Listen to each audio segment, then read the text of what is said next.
To hub के इस नए वीडियो में आपका स्वागत है। आज हम लोग भौतिक विज्ञान के 25 प्रश्नों को हल करेंगे। पहला प्रश्न क्या है, बल का एसआई मात्रक क्या होता है? तो बल का एसआई मात्रक क्या होता है? बल का एसआई मात्रक न्यूटन होता है। ठीक है। इसके अलावा जो जूल है वो किसका मात्रक है? जूल कार्य का मात्रक है। पास्कल किसका मात्रक है? पास्कल दाब का मात्रक है। और वॉट किसका मात्रक है? वॉट शक्ति का मात्रक है। ठीक है। अगले प्रश्न पर चलते हैं। कौन सा नियम यह बताता है कि प्रत्येक क्रिया की एक समान और विपरीत प्रतिक्रिया होती है? तो प्रत्येक क्रिया के बराबर परंतु विपरीत प्रतिक्रिया होती है, यानी क्रिया प्रतिक्रिया का नियम कौन सा है? तीसरा नियम जो है वो क्या है? क्रिया प्रतिक्रिया का नियम है। पहला नियम क्या बताता है? पहला नियम हमें बताता है जड़त्व के बारे में। और दूसरा नियम किसके बारे में बताता है? दूसरा नियम हमें बताता है बल के बारे में। ठीक है। कपिल अगले प्रश्न पर चलते हैं।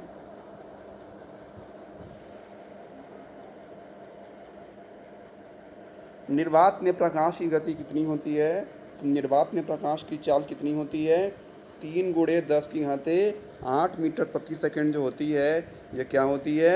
निर्वात में प्रकाश की चाल होती है। और किलोमीटर में कितनी होती है? 3 लाख किलोमीटर प्रति सेकंड होती है। ठीक है। अगले प्रश्न पर चलते हैं। विद्युत धारा को मापने के लिए किस उपकरण का उपयोग किया जाता है? तो विद्युत धारा को आप जानते हैं हम किस मापते हैं? अमीटर में मापते हैं, सॉरी एम्पियर में मापते हैं। तो इसलिए जो यंत्र हम उपयोग करते हैं इसे मापने के लिए वो क्या होता है? वो होता है अमीटर। वोल्ट मीटर क्या करता है? वोल्ट मीटर हमारा वोल्टेज या विभव मापता है। गैल्वेनोमीटर क्या होता है? धारा में विक्षेप मापता है। ठीक है। बैरोमीटर क्या करता है? बैरोमीटर दाब मापता है। शक्ति का मात्रक क्या है?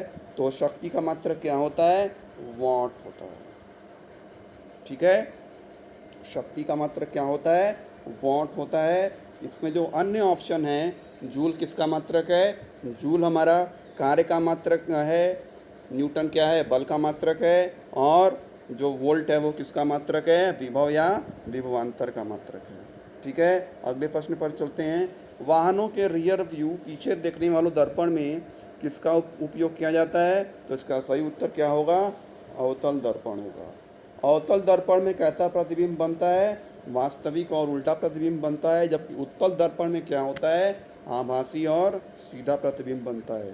समतल दर्पण जो होता है वो हम देखने के काम में लाते हैं। जैसे हम शीशा जो देखते हैं उसमें कौन सा दर्पण होता है?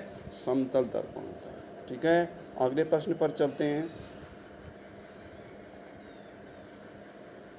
गुरुत्वाकर्षण के नियम की खोज किसने की थी? तो गुरुत्वाकर्षण का नियम क्या है? गुरुत्वाकर्षण का नियम क्या है? F बराबर G m1 m2 upon r²। अब यहाँ पे अगर द्रव्यमान ज़्यादा होगा तो बल का मान अधिक होगा, और दूरी ज़्यादा होगी तो बल का मान क्या हो जाएगा? कम हो जाएगा। यानी द्रव्यमान के अनुक्रमानुपाती और दूरी के व्युत्क्रमानुपाती। इस नियम को किसने दिया था? इस नियम को न्यूटन ने दिया था। यानी जो इसका सही उत्तर होगा वो क्या होगा? इसका जो सही उत्तर होगा वो क्या होगा? वो होगा ऑप्शन बी, यानी क्या?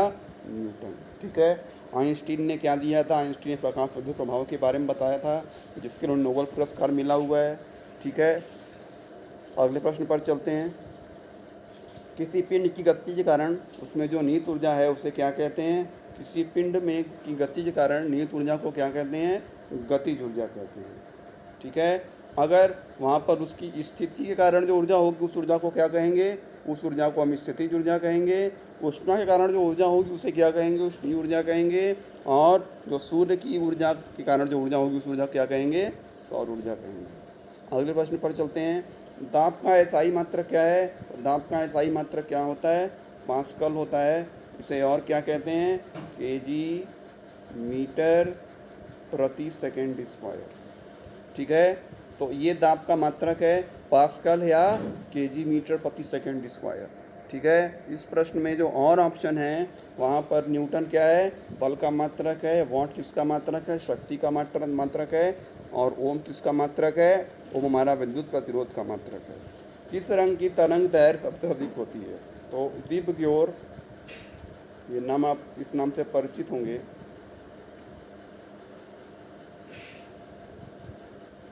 विबग्योर, इसमें वी क्या है, वायलेट, आई मतलब इंडिगो, बी मतलब ब्लू, जी मतलब ग्रीन, वाई मतलब येलो, ओ मतलब ऑरेंज और आर मतलब रेड। जो सबसे लेफ्ट में है उसकी तरंग दैर्घ्य सबसे कम है और जो सबसे राइट में उसकी तरंग दैर्घ्य क्या है, सबसे ज़्यादा है। तो वायलेट माने बैगनी, इंडिगो माने आसमानी, ब्लू माने नीला, ग्रीन माने हरा, येलो मतलब पीला, ऑरेंज मतलब नारंगी और आर रेड मतलब लाल। तो सबसे ज़्यादा तरंग दर किसकी है, लाल की है। और सबसे कम किसकी होगी, सबसे कम किसकी होगी, सबसे कम बैगनी की होगी। तो यहाँ पर पूछा क्या है कि सबसे अधिक किसकी होगी, सबसे अधिक किसकी होगी, लाल की होगी। ठीक है, अगले प्रश्न पर चलते हैं। प्रत्यावर्ती धारा को दिश धारा में बदलने के लिए हम किस उपकरण का उपयोग करते हैं।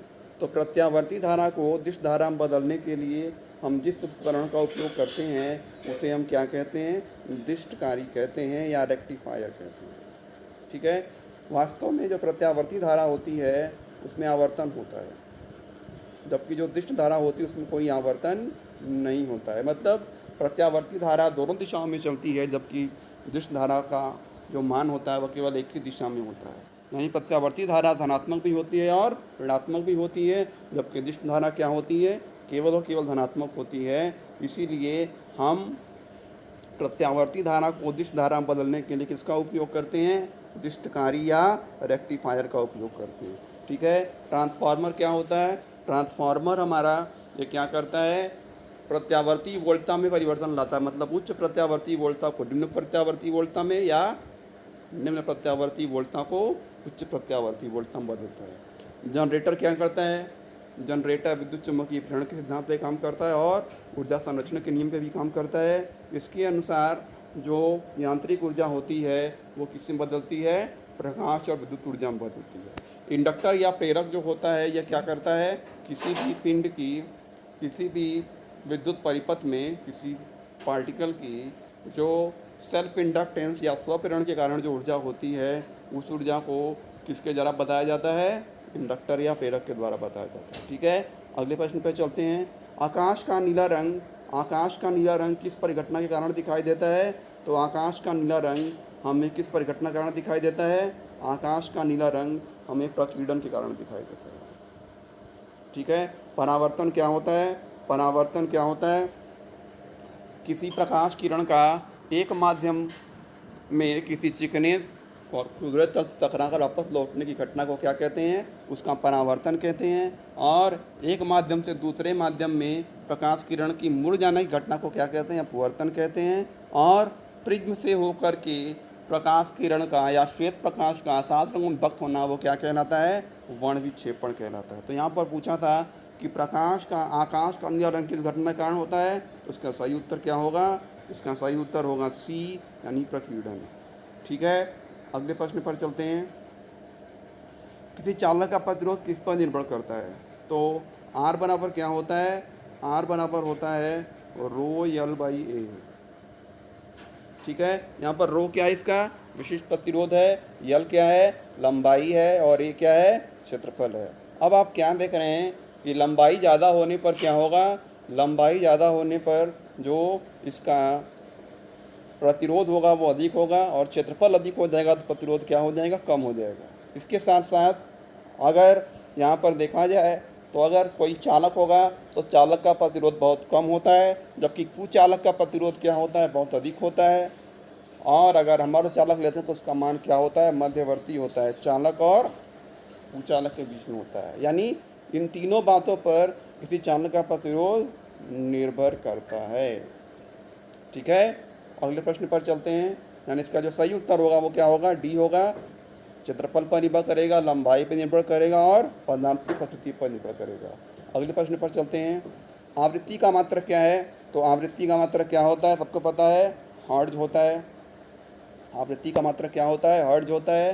ध्वनि की तीव्रता का मात्रक क्या होता है, ध्वनि की तीव्रता का मात्रक डेसिबल होता है। टेस्ला किसका मात्रक है, चुंबकीय क्षेत्र की तीव्रता का मात्रक है। और वेबर भी किसका मात्रक है, ये भी चुंबकीय क्षेत्र की तीव्रता का ही मात्रक है। ठीक है, अगला प्रश्न लेते हैं। सापेक्षता का सिद्धांत किस वैज्ञानिक ने दिया था। तो सापेक्षता का सिद्धांत किसने दिया था, सापेक्षता का सिद्धांत अल्बर्ट आइंस्टीन ने दिया था। ठीक है, तो थ्योरी ऑफ रिलेटिविटी किसके द्वारा दी गई है? आइंस्टीन के द्वारा दी गई है। इसमें आप पढ़े होंगे एक्स अक्ष में कैसे परिवर्तन होता है, वाई अक्ष में कैसे परिवर्तन होता है, जेड अक्ष में कैसे परिवर्तन होता है, और इसमें साथ साथ क्या होता है, टाइम डायलेशन भी होता है और लेंथ कॉन्ट्रैक्शन भी होता है। तो ये सारी चीज़ें जो हैं ये किसने बताई थी? लॉरेंज ट्रांसफॉर्मेशन में पता चली थी। तो लॉरेंज ट्रांसफॉर्मेशन किस पर बेस्ड है? ये बेसिकली अल्बर्ट आइंस्टीन की थ्योरी पर बेस्ड है कि पार्टिकल स्टेशनरी नहीं है, पार्टिकल क्या कर रहा है, एक के रिस्पेक्ट में दूसरे का मूवमेंट हो रहा है, यानी यहाँ पर रिलेटिव मोशन हो रहा है। ठीक है, यानी थ्योरी ऑफ रिलेटिविटी कितने दी थी? थ्योरी ऑफ रिलेटिविटी कितने दी थी? थ्योरी ऑफ रिलेटिविटी सबसे पहले न्यूटन ने दी थी, आइंस्टीन ने नहीं दी थी। यानी जो इसका सही उत्तर होगा, इसका जो सही उत्तर होगा वो न्यूटन होगा, न कि आइंस्टीन होगा। ठीक है, सुधार कर लेते हैं। सापेक्षता का सिद्धांत किसने दिया था? सापेक्षता का सिद्धांत न्यूटन ने दिया था। ठीक है, अगले प्रश्न पर चलते हैं। निकट दृष्टि दोष या मायोपिया को दूर करने के लिए किसका उपयोग करते हैं? तो उत्तल लेंस का उपयोग किया जाता है। निकट दृष्टि दोष या मायोपिया को दूर करने के लिए हम किसका उपयोग करते हैं? हम उत्तल लेंस का उपयोग करते हैं। यानी कि यहाँ पर हमें दूर की वस्तु दिखाई नहीं देती और पास की वस्तु दिखाई देती है। ठीक है, तो जब भी हमें दूर की वस्तु देखनी होगी तो हमें क्या करना होगा? कन्वर्जिंग लेंस चाहिए होगा। तो कन्वर्जिंग लेंस के लिए हम किसका उपयोग करेंगे? उत्तल लेंस का उपयोग करेंगे। और अगर हमें पास की चीज़ें देखनी है तो हम किसका उपयोग करेंगे? डाइवर्जिंग लेंस का उपयोग करेंगे। यानी कि वहाँ पर क्या होगा? वहाँ पर हम कॉनकेव लेंस का उपयोग करेंगे। ठीक है, अगले प्रश्न पर चलते हैं। ठोस को सीधे गैस में बदलने की प्रक्रिया को क्या कहते हैं? तो इसे क्या बोलते हैं? सब्लिमेशन बोलते हैं। जैसे आप लोग कपूर जलाते हैं तो कपूर क्या होता है? सीधे सीधे ठोस से किस में बदल जाता है? गैस में बदल जाता है। तो यानी कि यहाँ पर जो ऑप्शन सी है वो इसका सही उत्तर है। ठीक है, इसके अलावा वाष्पीकरण जो होता है, वाष्पीकरण जो होता है ये क्या होता है? द्रव से वाष्प में बदलने की क्रिया है। संघनन क्या है? उल्टा है, वाष्प से किससे बदल रहा है? द्रव में बदल रहा है। गलन क्या है? ठोस से द्रव में बदलने की प्रक्रिया है। अगले प्रश्न की ओर चलते हैं। कौन सी राशि अदिश है? कौन सी राशि अदिश है? तो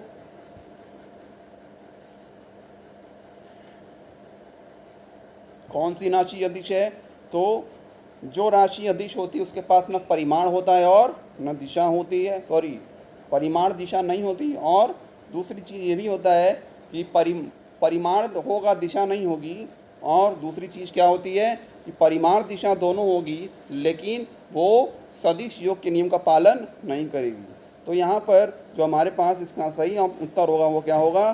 डी द्रव्यमान जो होगा वो कैसी राशि है? वो अदिश राशि है। ठीक है, वेग बल और त्वरण ये कैसी राशि है? सदिश राशियाँ हैं, जबकि द्रव्यमान क्या है? वो अदिश राशि। ठीक है, अगले प्रश्न पर चलते हैं। विद्युत प्रतिरोध का मात्रक क्या है? तो विद्युत प्रतिरोध का मात्रक क्या है? ओम है। ठीक है, विद्युत प्रतिरोध का मात्रक क्या है? ओम है। वोल्ट किसका मात्रक है? वोल्ट विभवांतर का मात्रक है। एम्पियर किसका मात्रक है? धारा का मात्रक है। और कूलम किसका मात्रक है? विद्युत आवेश का मात्रक है। ठीक है, अगले प्रश्न पर चलते हैं। दो पिंडों के बीच गुरुत्वाकर्षण बल किस पर निर्भर करता है? अब अभी आपको बताए थे एफ बराबर क्या होता है? जी m1 m2 अपॉन में r²। तो द्रव्यमान ज़्यादा होगा तो बल ज़्यादा होगा और दूरी ज़्यादा होगी तो बल क्या हो जाएगा? कम हो जाएगा। यानी ये दोनों पर निर्भर कर रहा है, ये द्रव्यमान पर भी निर्भर कर रहा है और दूरी पर भी निर्भर कर रहा है। यानी जिसका सही उत्तर होगा वो क्या होगा? सी, द्रव्यमान और दूरी दोनों पर ही क्या करता है? निर्भर करता है। ठीक है, अगला प्रश्न लेते हैं। विद्युत बल्बों में कौन सी गैस भरी जाती है? विद्युत बल्बों में कौन सी गैस भरी जाएगी? विद्युत बल्बों में नाइट्रोजन भरी जाती है।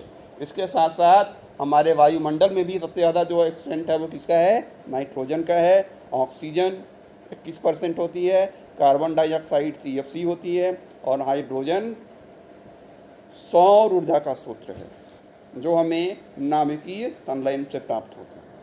ठीक है, अगले प्रश्न पर चलते हैं। एक सरलोलक आवर्त काल किस पर निर्भर करता है? तो सरलोलक आवर्त काल क्या होता है? T बराबर 2π में L में G। ठीक है, यहाँ पर L क्या है? लंबाई है और G क्या है? गुरुत्वीय त्वरण है। दोनों पर निर्भर कर रहा है, लेकिन हमारे पास यहाँ पे ऑप्शन क्या है? द्रव्यमान पर, लंबाई पर, आकार पर और पदार्थ पर। तो अब यहाँ पर केवल हमें लंबाई दिख रहा है जो कि रियलिस्टिक है उस फॉर्मूले से, यानी इसका सही उत्तर क्या होगा, बी लंबाई पर। ठीक है, अगले प्रश्न पर चलते हैं। जूल में कौन सी भौतिक राशि मापी जाती है? तो जूल में कौन सी भौतिक राशि मापी जाएगी? जूल में कार्य मापा जाएगा और ऊर्जा मापी जाएगी, यानी कि इसका जो सही उत्तर होगा वो क्या होगा, बी होगा। शक्ति जो है वो किसका मात्रक है? शक्ति का मात्रक क्या है, वॉट है। बल का मात्रक क्या है, न्यूटन है। और दाब का मात्रक क्या है, पास्कल है। ठीक है, अगले प्रश्न पर चलते हैं। जब प्रकाश एक माध्यम से दूसरे माध्यम में जाता है उसका मुड़ना क्या कहलाता है? जब प्रकाश एक माध्यम से दूसरे माध्यम में जाता है तो उसका मुड़ना क्या कहा जाएगा? वो कहा जाएगा अपवर्तन। ठीक है, उसको क्या बोलते हैं, अपवर्तन बोलते हैं। ठीक है, अगले प्रश्न पर चलते हैं। कौन सा नियम वोल्टेज, करंट और प्रतिरोध के बीच संबंध की व्याख्या करता है? तो आपको पता है कि R बराबर क्या होता है, V अपॉन में I। ये कौन दिया था? इसे ओम ने दिया था। इसे क्या कहते हैं, ओम का नियम कहते हैं। यानी कि वोल्टेज, करंट और प्रतिरोध, इन तीनों के बीच में जो संबंध है, इसकी व्याख्या किसके द्वारा हो रही है? ओम के नियम के द्वारा हो रही है। ठीक है, इसकी व्याख्या किसके द्वारा हो रही है? इसकी व्याख्या ओम के नियम के द्वारा हो रही है। तो आज हमने इन 25 प्रश्नों को हल किया जो आपकी परीक्षा में आ सकते हैं, जो आपकी परीक्षा में पूछे जा सकते हैं।